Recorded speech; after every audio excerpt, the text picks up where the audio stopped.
네, 맞습니다. 그래서 제가 일단은 뭐 삼성전자, SK하이닉스 어제도 말씀드렸지만 여전히 사도 되는 구간이라고 좀 말씀을 드렸습니다. 근데 이제 사실 조정이 조금 더 나와줬더라면 하기는 했거든요. 근데 이제 기회를 안 주고 올라가는 바람에 조금 아쉬운 점은 있습니다. 그래서 제가 계속 강조드리지만 결국에 삼성전자와 SK하이닉스 중심으로 지금 보자면은 결국에는 실적으로 움직이는 상황입니다. 단순히 AI 붐으로 인해서 기대감만 있는 게 아니라 그것을 실적으로 정말 증명해내는 구간이라고 좀 보시면 되거든요.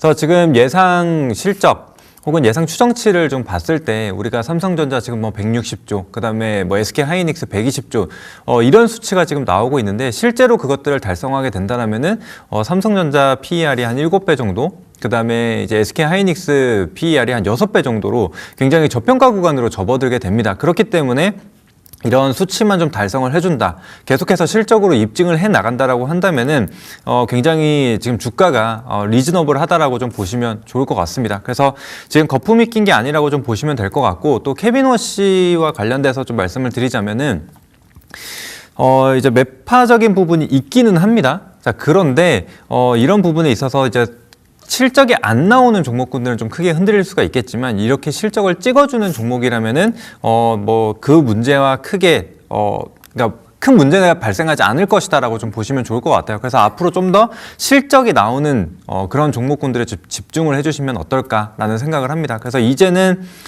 이제 성장주들, 단순히 기대감만으로 움직이는 기업들 같은 경우에는 일부 좀 트레이딩 관점으로 점점 좀 전환하시는 게 어떨까라는 생각을 합니다. 이제 기술주들 혹은 반도체 쪽에 좀 집중이 되어 있었다라고 좀 생각이 들어가지고 오늘은 좀 다른 섹터를 준비를 했거든요.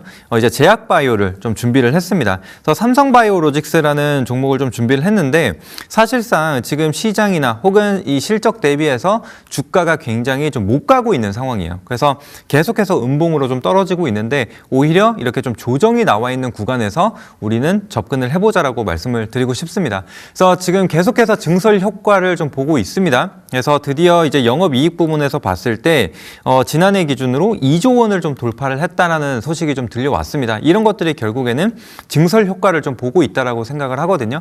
근데 이제는 5공장 같은 경우에도 거의 이제 풀캐파로 좀 돌아가고 있다라는 소식이 좀 들려오고 있습니다. 그래서 이제 6공장까지도 착공에 좀 들어간다라는 얘기들이 나타나고 있죠. 그래서 이런 것들이 계속해서 주가 모멘텀으로 작용할 수 있다라고 좀 보고, 게다가 이제 미국 GSK에서 록빌 이 생산 공장을 또 인수를 하게 됐습니다.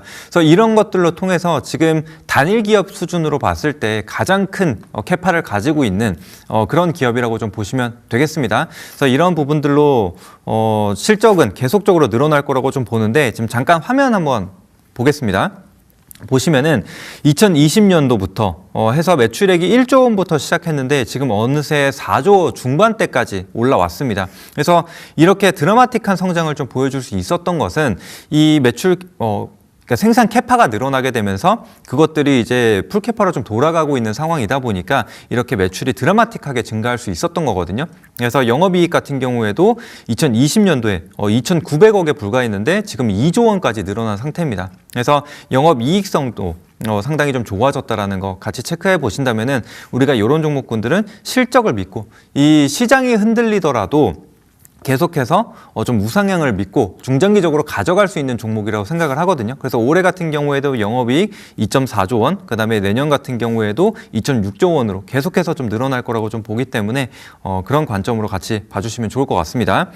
자, 일단 삼성바이오로직스 차트 한번 보고 갈게요. 자, 지금 보시면은 시장이 좋았음에도 불구하고 200만 원을 살짝 못 미치고 계속해서 밀리는 모습들을 보여주고 있죠. 그래서 다시 장기 이평선 구간까지 밀려 내려온 모습인데, 오히려 이럴 때 관심을 가지면 좋지 않을까라는 생각을 합니다. 그래서 단기 반등이 나오면서 뭐 기술주들 전반적으로 다 상승이 나오는데, 여기서 또 차익이 나오게 되면은 이런 종목군들로 다시 들어올 수 있다라고 생각을 하거든요.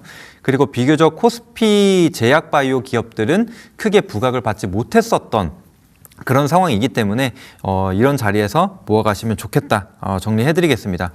자, 그리고 지금 매수가 같은 경우에는 현재가 이하로 언제든 접근이 좀 가능하다라고 좀 판단이 됩니다. 그래서 다시 한번 추세를 찾아가게 되면은 이 상승 채널을 지금 만들어가고 있는 자리죠. 그래서 이 상단 구간까지는 올라올 수 있다라고 좀 판단을 해서 이제 신고가 영역도 200만 원 목표가 한번 잡아보면 좋겠다 말씀드리겠고, 그다음에 손절가로는 이전 하단 매물대 구간으로 좀 잡아봤습니다. 이제 145만 원으로 좀 제시를 해드리는데, 그래서 제가 말씀드리고 싶은 것은 삼성바이오로직스 같은 기업은 이제 단기적인 트레이딩 관점으로 접근하는 게 아닙니다. 그래서 비중을 한 번에 태우시기보다는 계속해서 좀 분할 매수로 접근을 한다라고 생각을 하시면 좋을 것 같습니다. 그래서 제가 이제 추가적인 뭐 실시간 대응이라든지 이런 뭐 뉴스 관련된 부분들은 제가 공개방 통해서 안내 드리도록 하겠습니다. 그래서 궁금하신 분들은 하단 QR코드 통해서 들어오시면은 제가 자세하게 한 번 더 이런 투자 포인트라든지 이런 것들 정리해서 올려드리도록 하겠습니다.